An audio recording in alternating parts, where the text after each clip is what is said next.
ഓരോ വർഷവും നിയമസഭാ സമ്മേളനം തുടങ്ങുന്നതിന് മുമ്പ് നമ്മൾ വാർത്തകളിൽ കേൾക്കുന്ന ഒരു പ്രധാന പദമാണ് നയപ്രഖ്യാപനം. എന്താണ് ഈ നയപ്രഖ്യാപനം? ആരാണ് ഇത് അവതരിപ്പിക്കുന്നത്? ഇതിന് നിയമപരമായ പ്രാധാന്യം എന്താണ്? ഇന്നത്തെ വീഡിയോയിൽ വളരെ ലളിതമായി നമുക്കിത് മനസ്സിലാക്കാം. നയപ്രഖ്യാപനം എന്താണ്? സർക്കാർ അടുത്ത ഒരു വർഷം ചെയ്യാൻ പോകുന്ന പദ്ധതികളും നയങ്ങളും ജനങ്ങൾക്കും നിയമസഭയ്ക്ക് മുന്നിൽ അവതരിപ്പിക്കുന്ന ഔദ്യോഗിക പ്രസ്താവനയാണ് നയപ്രഖ്യാപനം. സാധാരണയായി സർക്കാരിന്റെ ലക്ഷ്യങ്ങൾ, പുതിയ പദ്ധതികൾ, വികസന പ്രഖ്യാപനങ്ങൾ, സാമ്പത്തിക പദ്ധതികൾ, ക്ഷേമ പദ്ധതികൾ എന്നിവ ഉൾക്കൊള്ളുന്നതാണ് നയപ്രഖ്യാപനം.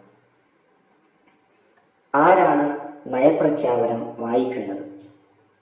സംസ്ഥാനങ്ങളിൽ സാധാരണയായി ഗവർണറാണ് നയപ്രഖ്യാപനം വായിക്കുന്നത്. പക്ഷേ കേന്ദ്രത്തിലേക്ക് കടന്നു വരുമ്പോൾ ഇത് രാഷ്ട്രപതിയാണ്. ശ്രദ്ധിക്കേണ്ട മറ്റൊരു കാര്യം എന്ന് പറയുന്നത്, പ്രസംഗം വായിക്കുന്നത് ഗവർണറോ രാഷ്ട്രപതിയോ ആണെങ്കിലും അത് തയ്യാറാക്കുന്നത് സർക്കാരാണ്. ഭരണഘടനയിലെ സ്ഥാനം.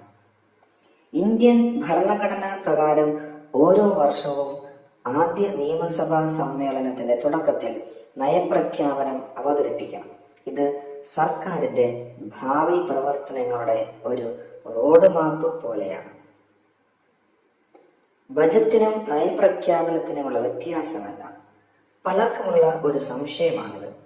ബജറ്റും നയപ്രഖ്യാപനവും ഒരുപോലെയാണോ എന്നുള്ളത്. പക്ഷേ യഥാർത്ഥത്തിൽ അല്ല. നയപ്രഖ്യാപനം എന്ന് പറയുന്നത് സർക്കാർ എന്ത് ചെയ്യാൻ പോകുന്നു എന്നതിനെ കുറിച്ചാണെങ്കിൽ, ബജറ്റ് എന്ന് പറയുന്നത് അതിന് എത്ര പണം ചെലവാകും എന്നതാണ്.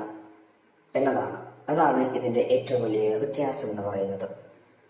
എന്തുകൊണ്ട് ഇത് രാഷ്ട്രീയത്തിൽ പ്രാധാന്യമർഹിക്കുന്നു? നയപ്രഖ്യാപനം സർക്കാരിന്റെ മുൻഗണനകൾ വ്യക്തമാക്കുന്നതിനാൽ രാഷ്ട്രീയപരമായി വളരെയേറെ പ്രാധാന്യം ഇതിന് ഉണ്ട്.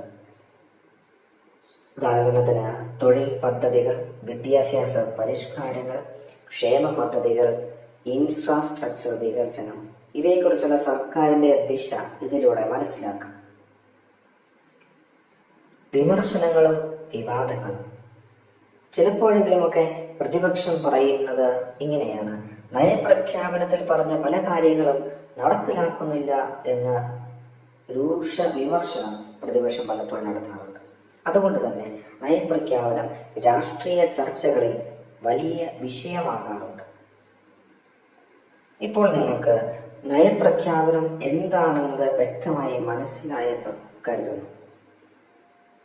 ഈ വീഡിയോ നിങ്ങൾക്ക് ഇഷ്ടമായെങ്കിൽ ലൈക്ക് ചെയ്യാനും ഷെയർ ചെയ്യാനും മറക്കരുത്. ഇത്തരത്തിലുള്ള രാഷ്ട്രീയം, നിയമം, ഭരണഘടന എന്നിവ ലളിതമായി അറിയുവാൻ ഈ ചാനൽ സബ്സ്ക്രൈബ് ചെയ്യും.